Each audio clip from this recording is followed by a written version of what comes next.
Heboh, buntut dari kisruh dunia perskincarean yang terjadi di tanah air membuat begitu banyak pihak saling lapor-melapor ke pihak berwajib. Persekusi yang terjadi antara Sheila Saukia dengan dokter detektif pemerasan antara Nikita Mirzani dengan dokter Reza Gladys. Muncul pemerasan baru yang menghiasi layar kaca di sosial media warganet. Tak lain tak bukan dia adalah selebgram cantik Denis Charesta. Dirinya melaporkan dokter detektif ke pihak berwajib atas tuduhan yang ia terima. Denis disebut menerima uang 100 juta rupiah untuk menjadi seorang buzzer. Kembali lagi di program terupdate dan terpercaya yang mengupas informasi kehidupan selebritas tanah air hanya di Next Update.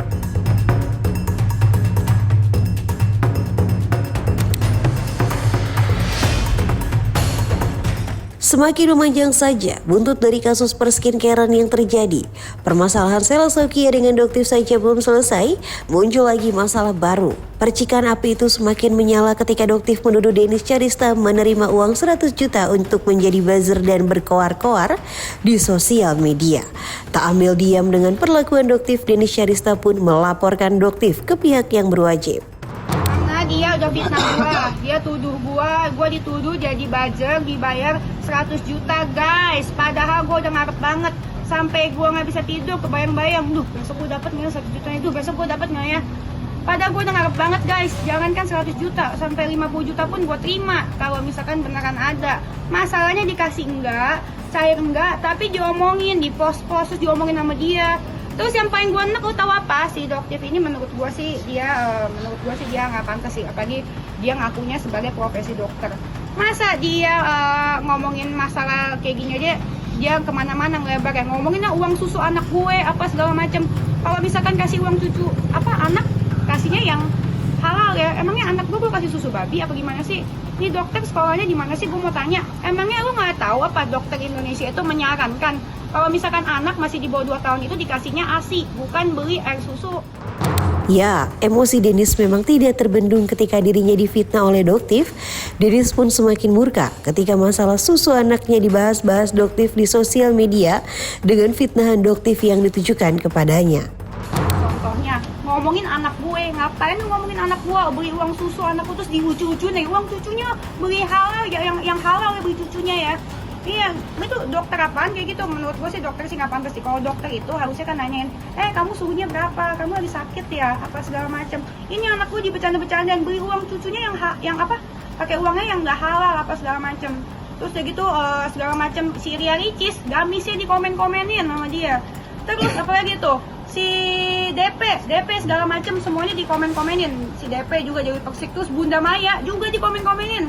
Tenang aja, dulu gue sama DP juga ngebelain DP, gue juga berseteru, tapi kali ini gue bela DP karena menurut gue ini udah keluar jarum nih. Iya, nggak cocok dokter ngomong gitu.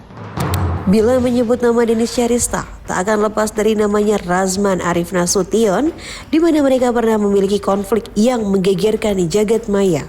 Lantas, bagaimana tanggapan Denis melihat masalah yang menimpa Razman saat ini?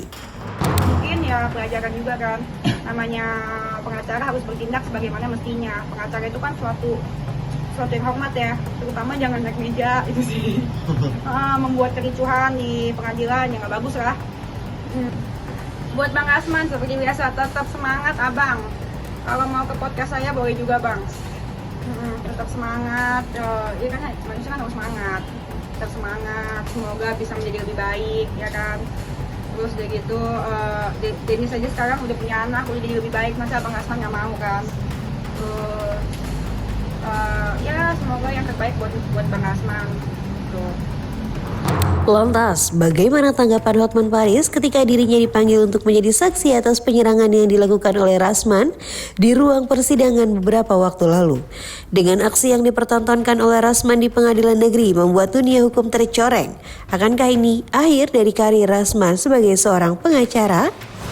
Kasus pertama dalam sejarah peradilan Indonesia, surat panggilan tersebut terkait dengan laporan Ketua Pengadilan Negeri Jakarta Utara terhadap Razman Nasution dan kawan-kawan terkait dugaan pelanggaran pasal 207, 217 dan 351 KUH pidana, yaitu tentang penghinaan terhadap pengadilan, menimbulkan kegaduhan di persidangan dan perbuatan tidak menyenangkan.